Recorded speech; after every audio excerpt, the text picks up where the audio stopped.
Pope Leo's first event after arriving in Madrid on Saturday was an address to the civil authorities and diplomatic corps of Spain, and an encounter with King Felipe VI and Queen Letizia.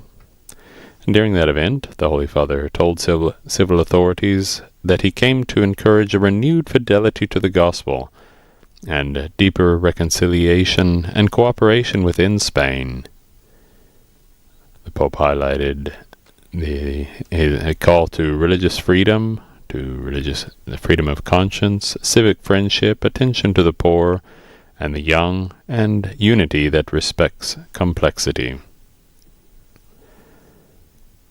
The Holy Father, in the afternoon of Saturday, made one of the strongest so far social gestures of his Apostolic Journey to Spain, when he met with the Sedia 24 Horas, a Caritas-run center in Madrid for people who are experiencing homelessness and other forms of vulnerability.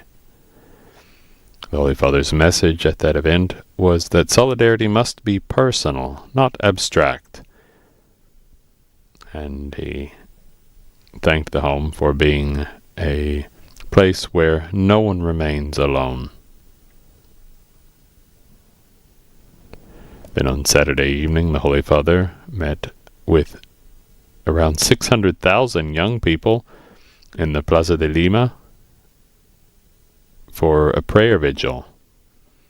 The Holy Father answered questions about faith, vocation, truth, silence, and witness, and he called young Spaniards to be missionaries of the gospel and sparks of a new humanity.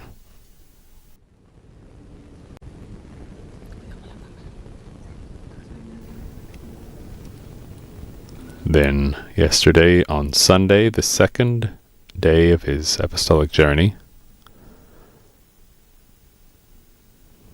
the Holy Father began the day by celebrating Mass on the solemnity of the Most Holy Body and Blood of our Lord Jesus Christ, known as Corpus Christi, and led the procession with around 1.2 million people gathered in the Plaza de Cibeles and nearby avenues in the Spanish capital. This event was the spiritual center of his visit to Madrid, and in his homily the Pope said that Spain's Eucharistic and popular piety traditions must not become folklore or a museum of the past, but rather a school of faith that leads to service, charity, and commitment to the common good. We see the Holy Father now is signing the Book of Honor here at the Spanish Parliament.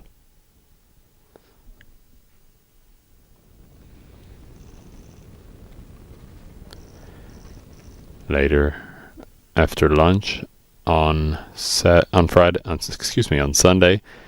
the Holy Father met with around 220 members of his religious order, the Augustinians, the Order of St. Augustine, in what was a more private but symbolic moment.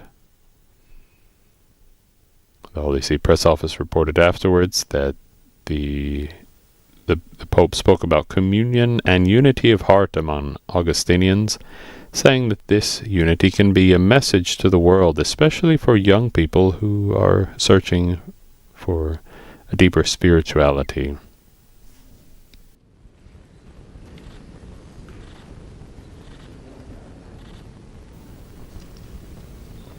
Later on Sunday evening, the Holy Father held an event at Madrid's Movistar Arena, where he met with representatives of culture, education, business, labor, and sport. The event took place around a central theme of what legacy are we leaving? And he spoke to representatives of culture and thought leaders and business leaders and warned that technological and economic progress can lose its purpose if it becomes detached from the human person. The Holy Father also urged society to weave networks that are centered on dignity, dialogue, beauty, work, and the poor, and solidarity.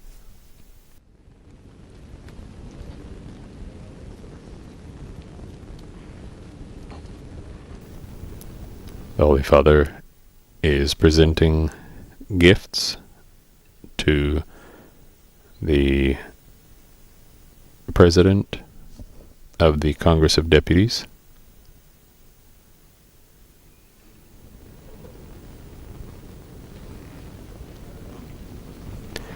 This gift was a medal of his Apostolic Journey to Spain. At the center, on the obverse side of the medal, is the coat of arms of Pope Leo, with the inscription Leo XIV Pontifex Maximus, in Latin for the Pope. On the reverse side, the medal shows an image of Our Lady of Almudena, the patroness of Madrid, and depicted in a maternal pose with the Christ child, which recalls the deep Marian devotion of the Spanish people and Our Lady's protection on the path of the Church. In the center is a depiction of the Sagrada Familia, an eminent symbol of the Spanish Christian faith and tradition, as well as an image of a living and journeying church which is reaching out towards God. In the lower part of the medal, a broad undulating motif recalls the sea, evoking openness and encounter between peoples, and in particular the island stops on his journey, which will take him to the Canary Islands in Gran Canaria and Tenerife. And this medal that the Holy Father just awarded to the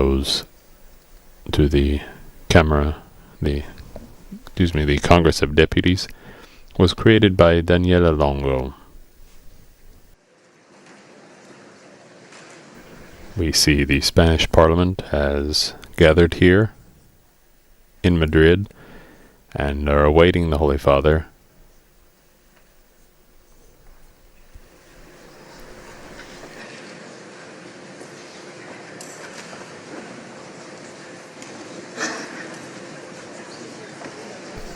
This is the first time that a pope will address the Spanish Parliament,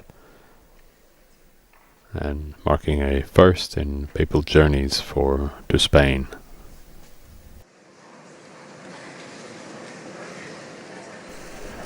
The President of the Congress of Deputies, Francina Armengol Socias, will address this joint session of Parliament first, followed by Pope Leo's address.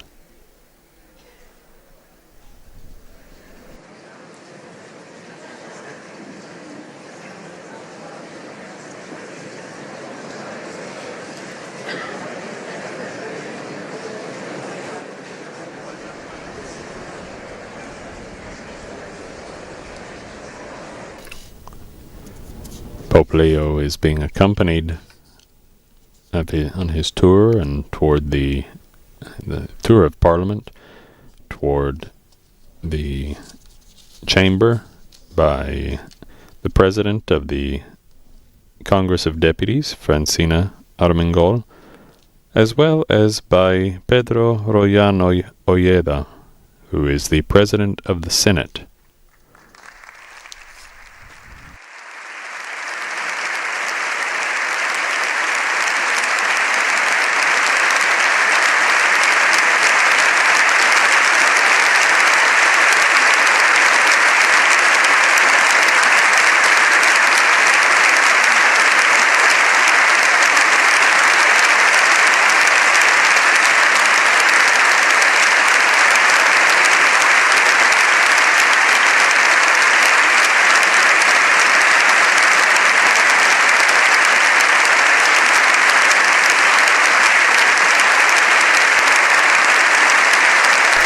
The Holy Father is receiving a sustained applause from the Spanish Parliament.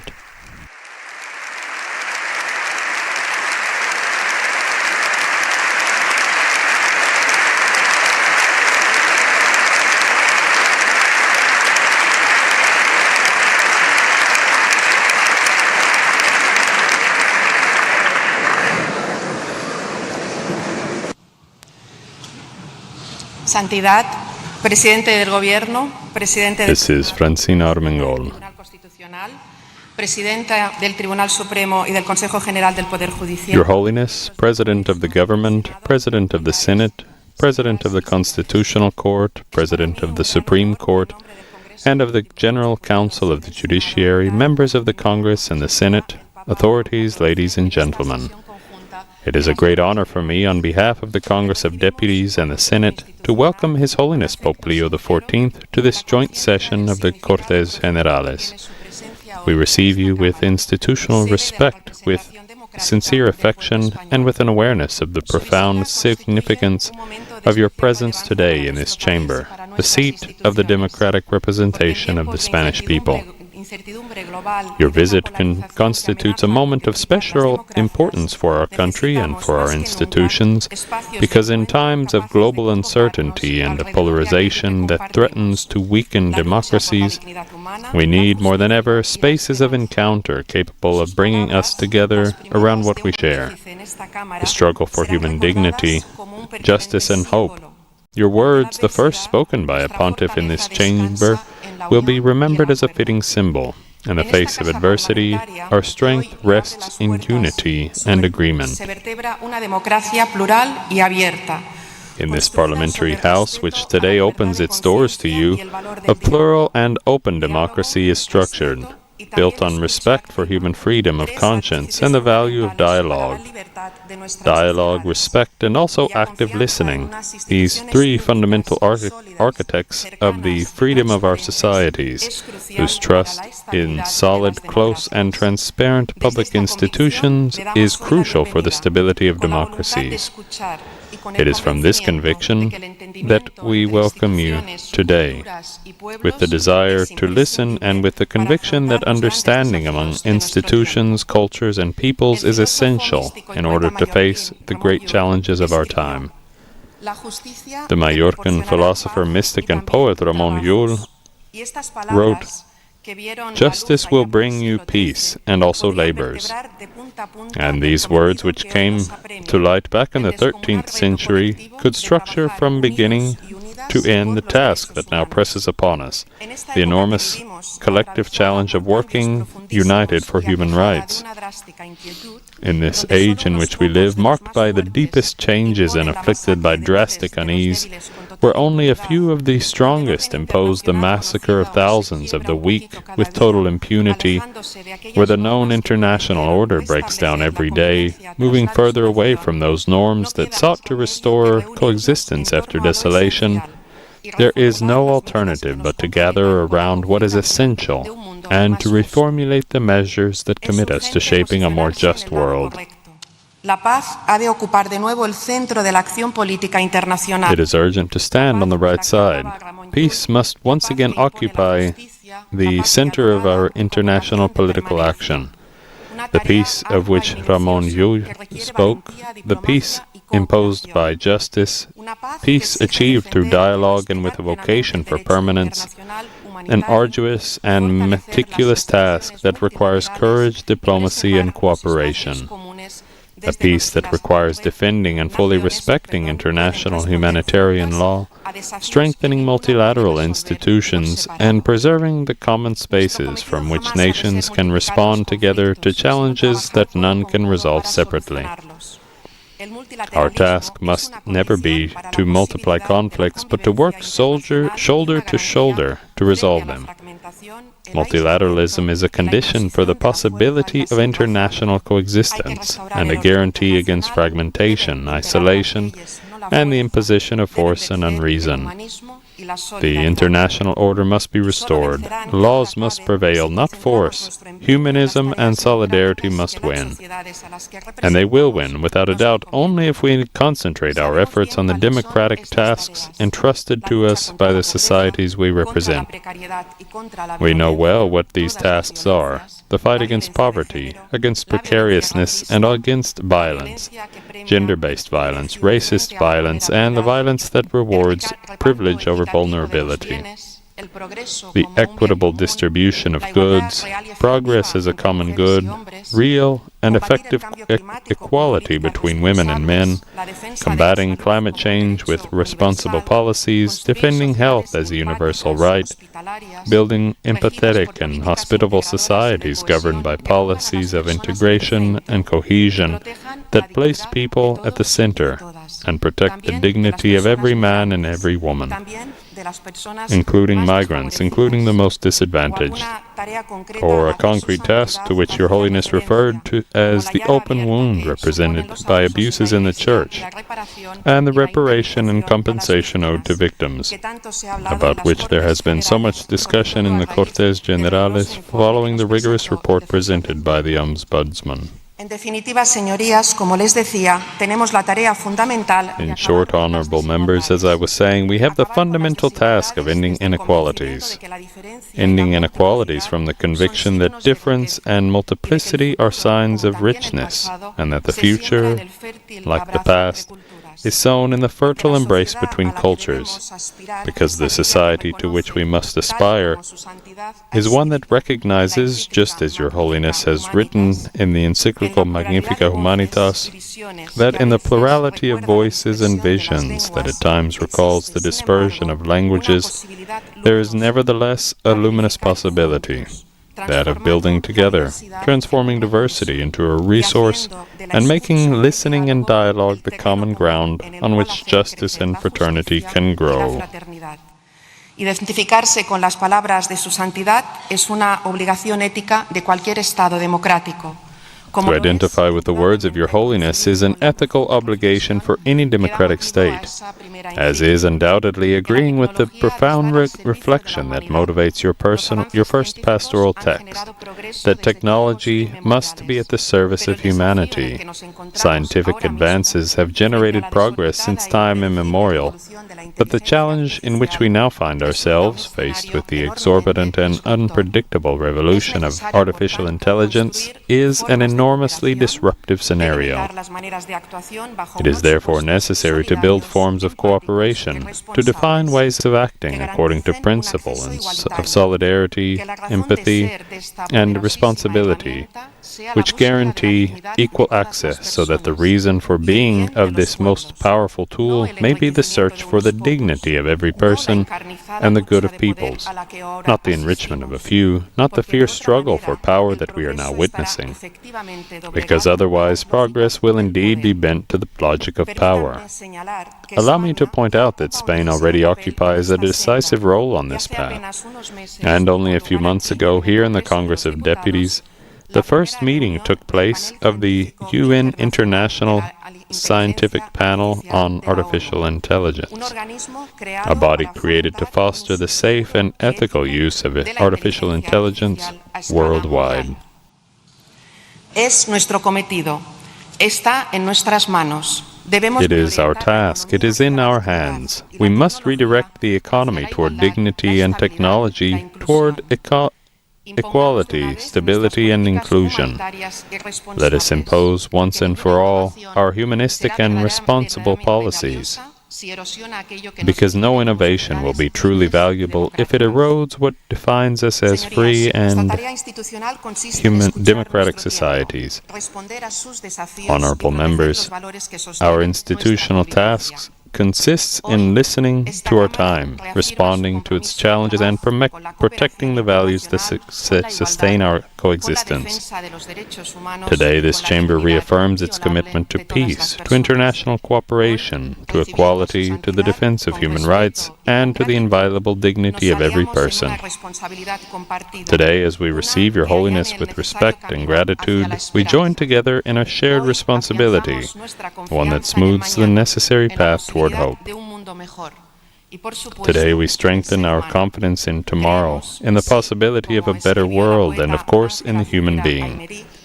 We believe, yes, as the poet Ángela Figuera Almiric wrote, in the human being, because he lies down and sleeps beneath the lightning. He loves and begets on the edge of death, and lifts his child above the rubble, and every night awaits the dawn.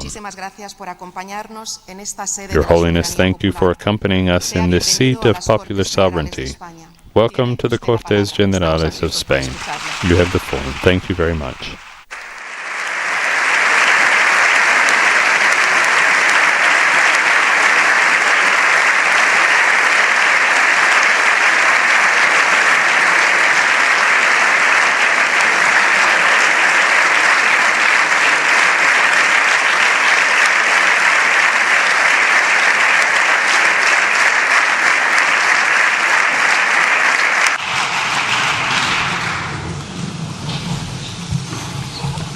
Presidente del Gobierno, Presidente del Congreso de los Diputados, Presidente del Senado, Mr. Prime Minister, Madam President of the Congress of Deputies, Mr. President of the Senate, Mr. President of the Constitutional Court, Madam President of the Supreme Court and the General Counsel of the Judiciary, members of the Congress of Deputies and the Senate, ladies and gentlemen, I thank the President for her kind words, as for the invitation the Apostolic See received on the occasion of my visit to this country. I am also grateful for the courtesy of welcoming me to this historic palace of the Congress of Deputies, a prominent center of the institutional, legal, and democratic life of the Kingdom of Spain. I come before you as the Bishop of Rome and Shepherd of the Catholic Church, aware that the mission entrusted to the successor of the Apostle Peter as the principle and foundation of the unity of the bishops and the faithful places the Holy See in a special way in dialogue with peoples and with states. My presence among you is intended as a gesture of closeness to Spain, within the framework of mutual cooperation, and as a message offered in a spirit of service to the human person. The Church walks alongside humanity, shares its hopes and its wounds, listens to the questions of every age, and allows herself to be challenged by everything concerning the lives of contemporary men and women. For this reason, when the Church addresses anything concerning public life, she does so while respecting the proper mission of institutions and the legitimate responsibility of those who have received the mandate to legislate. She recognizes the autonomy of earthly realities and the distinction between the ecclesial community and the political community.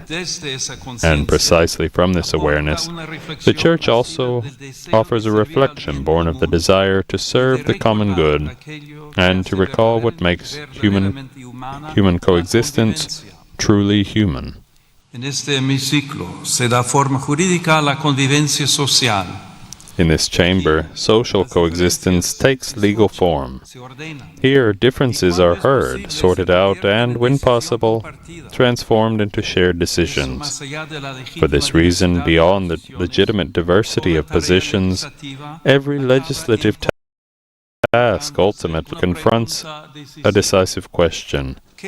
What conception of the human person inspires laws, and what kind of society do those laws build?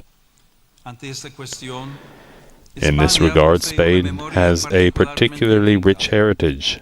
Its geographical and political identity is intertwined with a history in which faith and reason, art and law, tradition and thought have come together in a fruitful manner. In its cathedrals and universities, its immortal literature, its legal institutions, and the very spirit of its people endures a heritage that has shaped its way of living out freedom, practicing justice, and organizing communal life.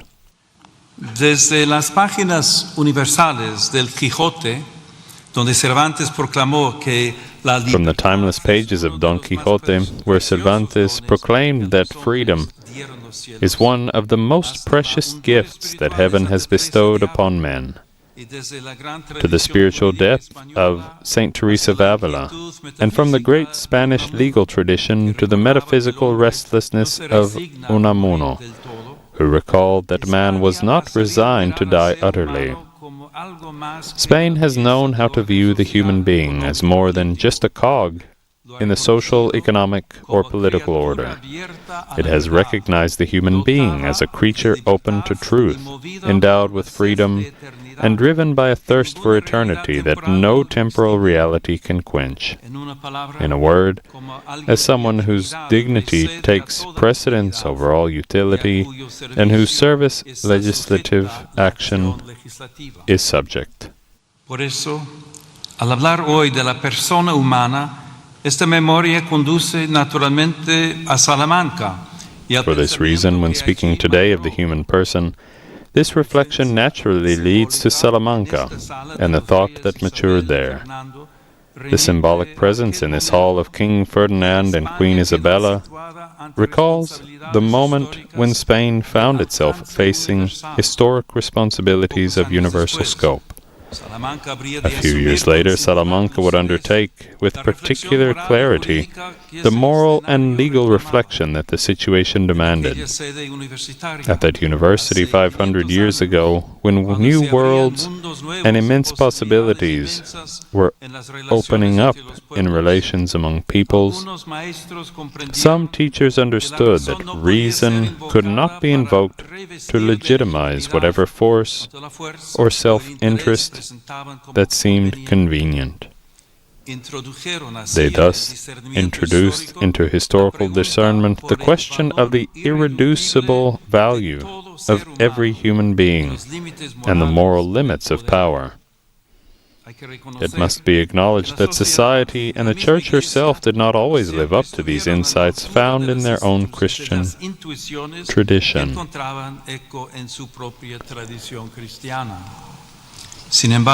However, that question opened up an intellectual and moral horizon that transcended its historical moment. The intuition of the totus orbis of a human community broader than any political power made it possible to affirm the existence of legal and moral bonds among peoples.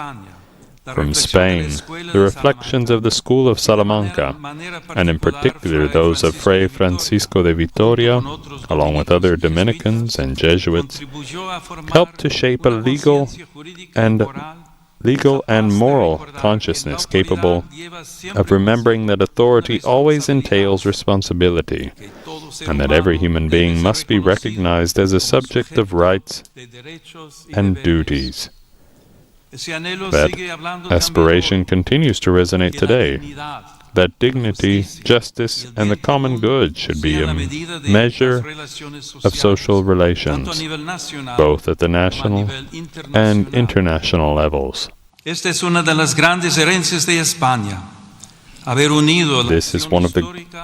is one of Spain's great legacies, having united historical action with the clarity of moral reason.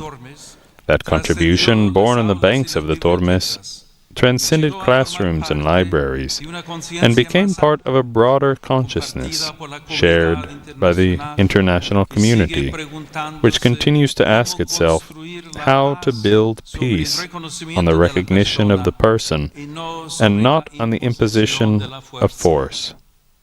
That legacy also lives on in this Parliament. Every time lawmakers ask themselves how to ensure that what is possible is just, that what is legal is truly humane, and that the will of the majority safeguards those goods that belong to all and respects that which no majority can legitimately violate. The Salamanca question continues to guide the work of those who serve in public life. Today, the new worlds opening up before us are no longer marked on maps.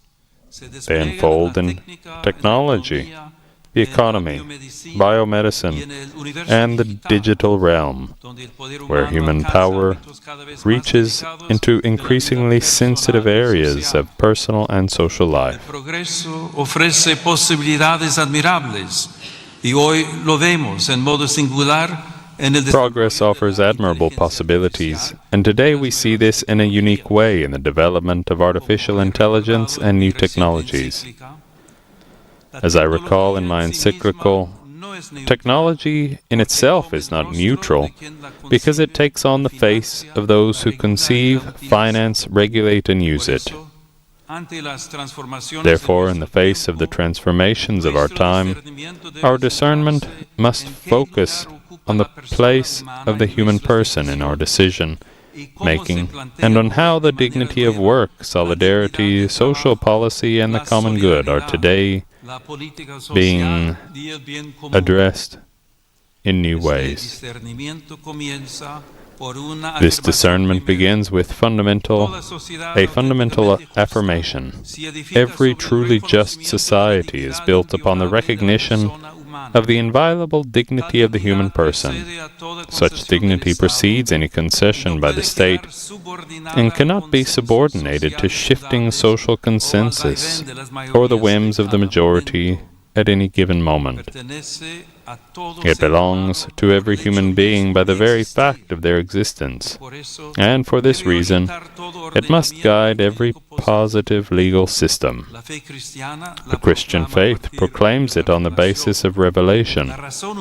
Human reason can recognize it as a requirement inscribed in the truth of man. When this conviction remains alive, the law becomes a safeguard for all and a guarantee against the imposition of particular interests and agendas.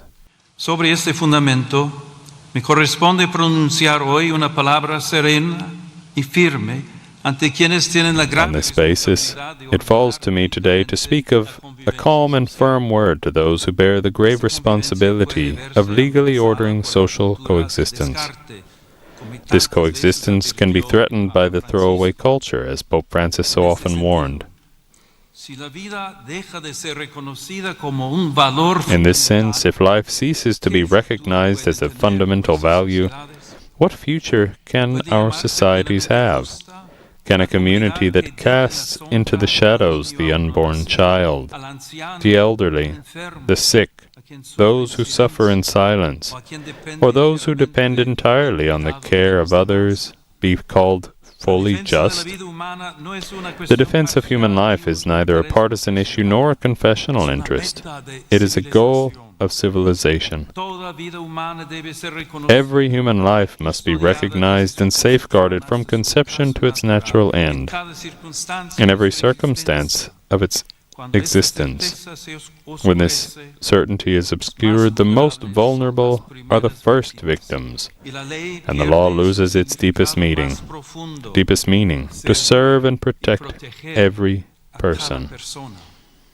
For this reason, the moral greatness of a nation is manifested, above all in its capacity to accompany, protect, and love those lives that are most fragile. The common good is, in a certain sense, the social expression of the dignity recognized in every person. It does not consist in the mere sum of particular interests, but rather in the sum of those conditions of social life which allow social groups and their individual members relatively thorough and ready access to their own fulfillment. When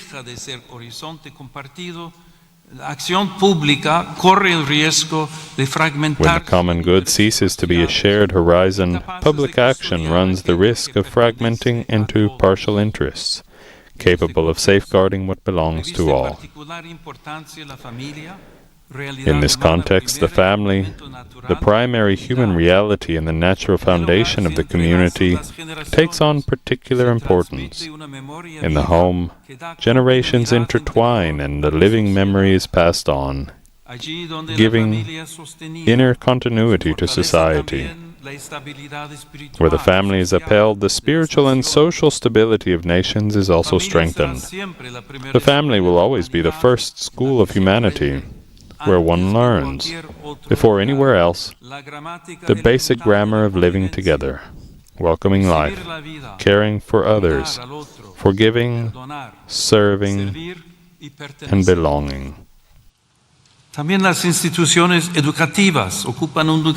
Educational institutions also play a decisive role in this task. In them, new generations can learn to seek and love the truth, to reflect on the meaning of life and the dignity of every person.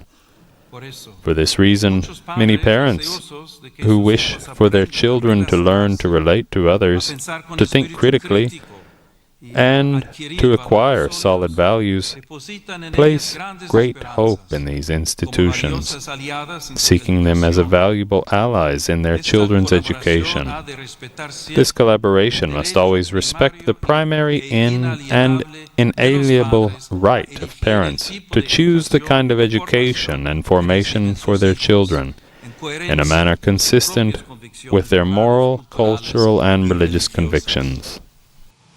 La afirmación de la dignidad humana no puede permanecer abstracta cuando tantas personas se ven obligadas a dejarlo todo para buscar paz, seguridad y futuro. The affirmation of human dignity cannot remain abstract when so many people are forced to leave everything behind in search of peace, security, and a future.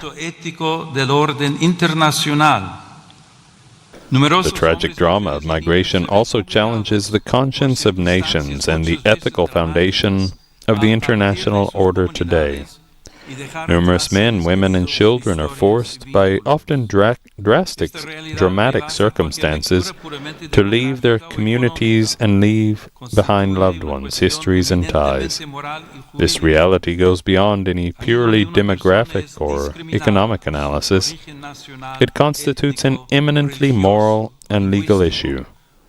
Wherever people are discriminated against because of their national, ethnic, religious, or linguistic origin, or because of their economic or social status, the universal principle of the equal dignity of all human beings is seriously violated. The situation of migrants and refugees calls for a response that focuses on people, addresses the root causes that force them to leave, and goes beyond the mere management of migration flows. This gives rise to a twofold demand for social justice: to offer safe and legal pathways, a respectful welcome and real opportunities for integration, and at the same time to promote the right to remain in one's own land, working to ensure that no one has to leave their home due to a lack of peace, security, or decent living conditions, including economic inequalities and the effects of climate change.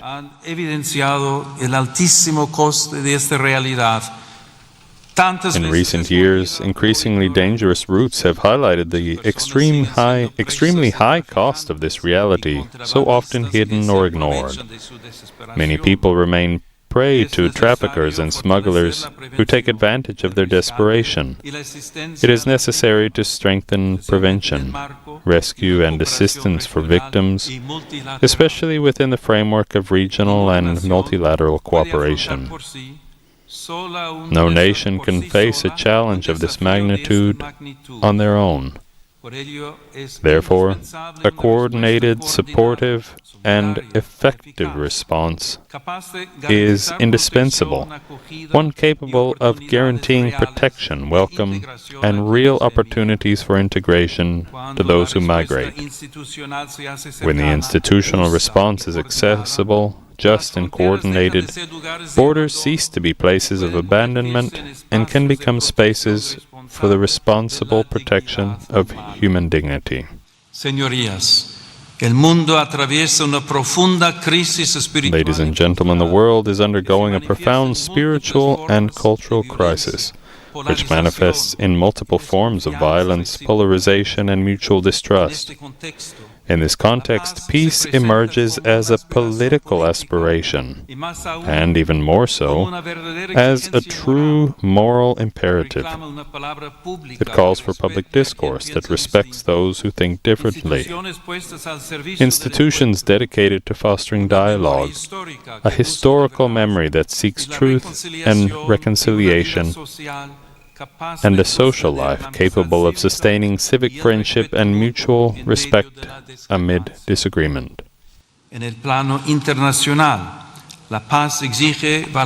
the international level, peace demands diplomatic courage, ethical responsibility, and a vision for the future, grounded in respect for the identity of every people, and in the obligation of states to resolve their disputes through the peaceful means offered by international law. Every war constitutes ultimately a painful defeat of the capacity to negotiate, and also of that common human consciousness that recognizes bonds of justice among nations.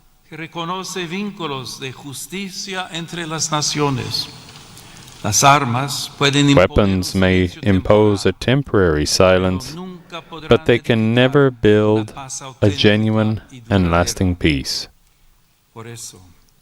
It is therefore a cause for concern that in various parts of the world, and in Europe as well, rearmament is once again being presented as an almost inevitable response to the fragility of the international situation.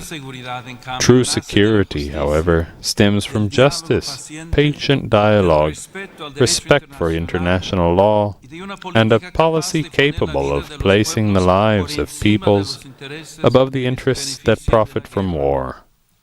The development of new technologies and artificial intelligence in the military sphere also demands rigorous ethical oversight, so that decisions regarding life and death are never left to automated systems, nor removed from the moral responsibility of the human person. The international community is called to rediscover the indispensable value of dialogue as a patient path toward just and lasting agreements, founded on respect for treaties, on the transparency of diplomatic action, and on the sincere will to prioritize peace over the use of force. From this spring confidence and hope. Come ricorda il lemma della Unione Europea, in varietate concordia, la unidad. As the motto of the European Union, in varietate concordia, reminds us, true unity does not standardize, but rather unites in diversity, making cultures, sensibilities, and traditions an opportunity for mutual enrichment. Likewise, within societies themselves, it is urgent to build a culture of reciprocity. Political pluralism should not degenerate into the constant disparagement of one's adversary. In a mature society, even conflict can become a path to peace. When differences are softened by listening and directed towards recognizing the needs, aspirations, and capabilities of all. But peace is not merely a political or institutional reality. It is also the fruit of conscience, where resentment, indifference, and hatred give way to reconciliation. For this reason, it is also established and protected through language. Words can open paths or close them. They can illuminate reality or distort it to the point of making encounter impossible. Those who hold public office, therefore, have a special obligation to be mindful of their words in order to disarm language. Firmness does not require contempt. Disagreement does not entail humiliation. De este respeto al otro, nace también el deber de custodiar el espacio From this respect for others also arises the duty to safeguard the space where their convictions, their conscience, and their relationship with God mature.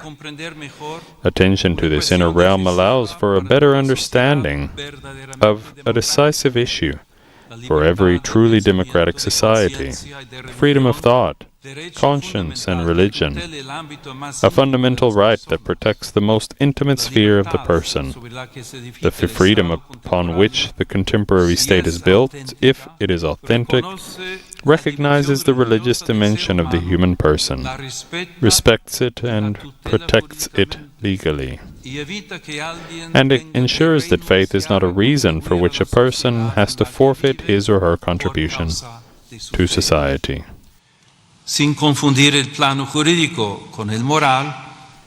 Without confusing the legal sphere with the moral one, it is also worth recalling that freedom must be understood in its fullness. Being free does not simply mean being free from coercion or having many choices. It means being able to recognize the good and commit to it responsibly. For this reason, every truly free society also requires a proper limitation of public power, so that the freedom of individuals, communities, and associations is not unduly restricted. From this perspective, the legitimate authority of temporal power must never see itself as hostile to religion. Faith does not seek to impose itself through privileges or coercion, yet neither can it be silenced as if it were irrelevant to public life. In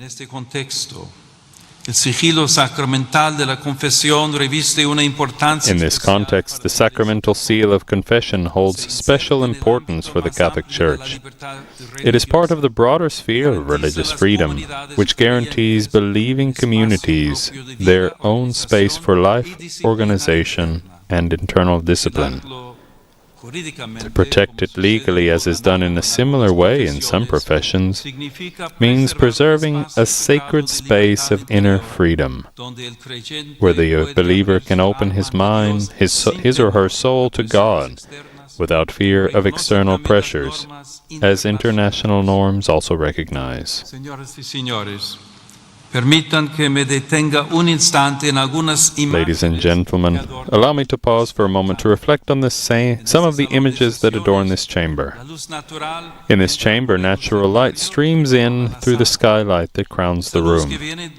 That light coming from above may remind us that politics too must acknowledge a force that precedes and transcends it. Likewise, the paintings on the upper part of the main wall depicting the reception of the Gospel and the Decalogue remind us of something essential. Without confusing the political order with the religious one, these symbols invite us to recognize that modern freedom has also been shaped by a long education of conscience, deeply marked by the Christian tradition. In that inner school, people learn that law must serve the good, that justice sets limits on force, that power requires legitimacy, that the poor belong fully to the community, that the foreigner must be welcomed in accordance with his dignity, and that human life can never be treated as a commodity. Una ley no alcanza su verdadera grandeza por el mero hecho de haber sido formalmente aprobada. A law does not attain its true greatness merely by having been formally enacted. It attains it when, in addition to being valid in form, it can stand before the dignity of the person and pass that test without shame. I invite you then to lift your gaze to the world around you, not to turn away from reality, but to remember that every decision by public authorities affects real people, especially those who have less power to make their voices heard. The expanse of one's vision consists precisely in looking more deeply at what is at stake in every public decision. This is why, alongside technical solutions and legal reforms, a moral renewal is also needed. Spain has much to offer on this journey. It possesses a language that bridges continents, a cultural, legal, and spiritual tradition that has successfully fostered a dialogue between faith and reason, law and conscience, unity and plurality. This historical experience also reminds us of the value of harmony and of the patient effort to build a peaceful and just society. May this noble nation never lose sight of its roots, nor the courage to look to the future. May Spain continue to be a land of encounter, of culture, of solidarity, and of hope. And may its public life always know how to unite the firmness of convictions with the nobility of dialogue and the greatness of service. May God grant peace to all nations of the earth, harmony to families, and serenity to consciences.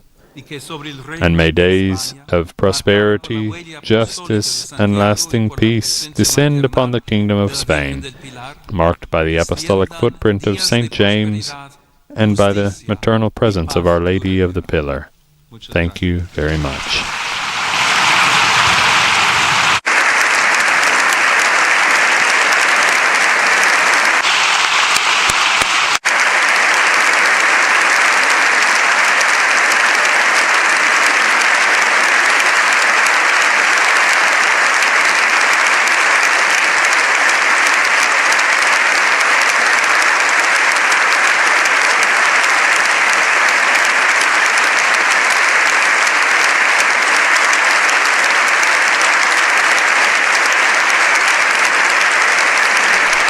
Sustained applause again for Pope Leo XIV's words, an address to the members of the joint session of Parliament in Spain.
We are still hearing the sustained applause for Pope Leo's words here at the Chamber, the Congress of Deputies.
And Pope Leo XIV is leaving the chamber of the Congress of Deputies to sustained applause, which lasted for several minutes, 5 at least. The Holy Father's next stop will be at the conference, the Bishops' Conference of Spain, where he will speak to the bishops of Spain. And so please join us in just a few moments for that event. And with that, we conclude this live broadcast of Pope Leo XIV's visit to the Congress of Deputies, the speech here at the joint session of Spanish Parliament. My name is Devin Watkins. It's been a pleasure to provide the English language translation and commentary for this audience. Please visit our Vatican News YouTube channel, our Facebook, Instagram, X, and accounts for the coverage of today's event and other Vatican and world news. On behalf of Vatican Media, I'd like to thank our in-studio audio technician, Gabriele Di Domenico, and our audio coordinator, Thaddeus Jones, and all our media partners on television and radio, and all of you who have joined us. Laudetur Jesus Christus, praised be Jesus Christ.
¡Viva el Papa!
Es que si no lo reventamos. Si le pasa todo eso, lo reventamos, ¿eh?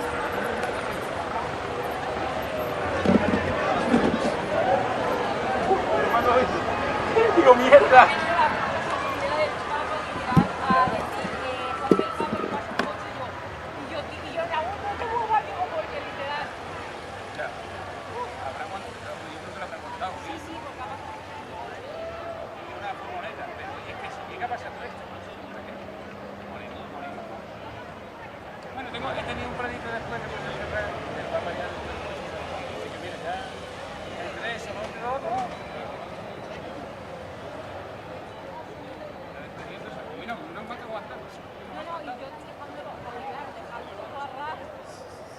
Gracias, ¿eh? No, porque me ha venido en el Vaticano y que sí, siempre la carne me venía hecho pa. Porque si no, claro, la rueda del coche del Papa se le enroscaba el cable. Oh, Y claro. y entonces el hecho del tirón ya... No, ese era mi peligro, digo, se enrosca y tire para adelante. No, pero... el tirón A tomar por culo la cámara, a tomar por culo el coche, a tomar por culo todo. Yo creo que me entré.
UCTV.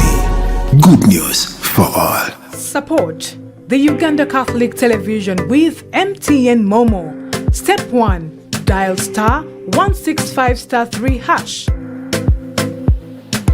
Step 2. Enter merchant code 180572. Step 3. Enter any amount from 500 Uganda shillings. Step 4. Pay using MTN mobile money. Step 5. Enter PIN code and send. Step 6. You will receive a confirmation text for supporting the Uganda Catholic Television.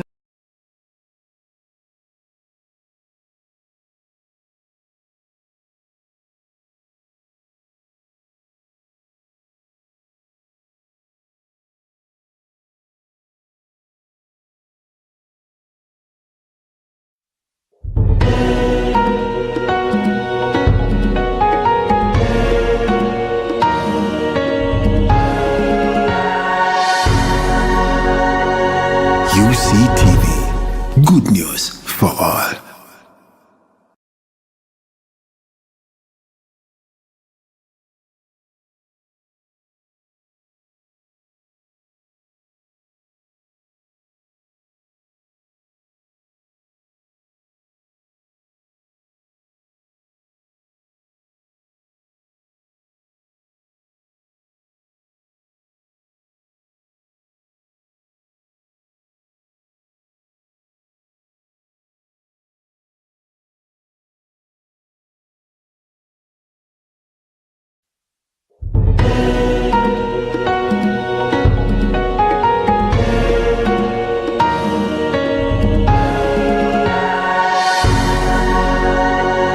UCTV. Good news for all.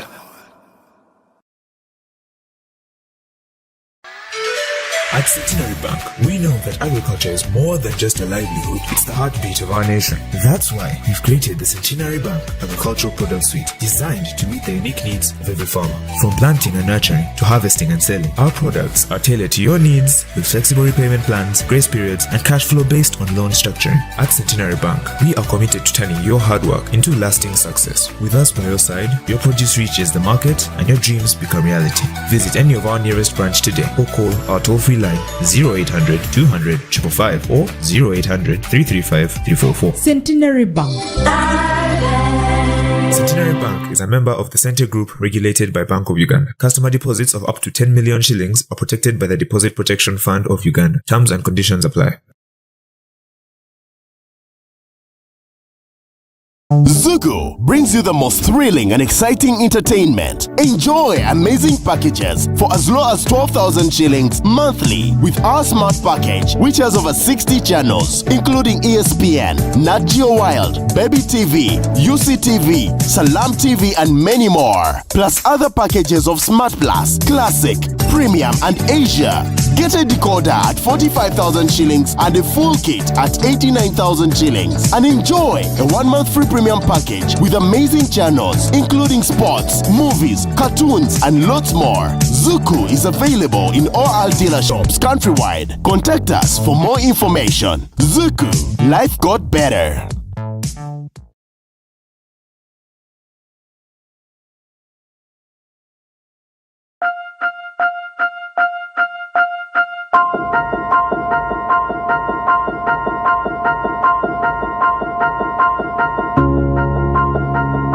The world is shaped by those who dare to think differently, those who lead with integrity, and those who innovate with purpose. At Uganda Matters University, we believe education is more than just knowledge, it is transformation.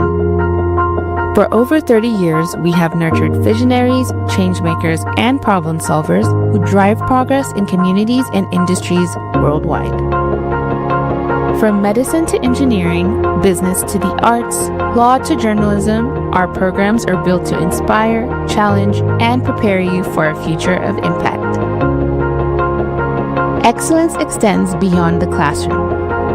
We celebrate diversity, nurture talent, and shape leaders who stand for more than just success. Because the future is not something that we wait for, it's something that we create. This is your moment. Your journey starts here. Enroll now. Visit us at www.umu.ac.ug. Uganda Matters University, making a difference.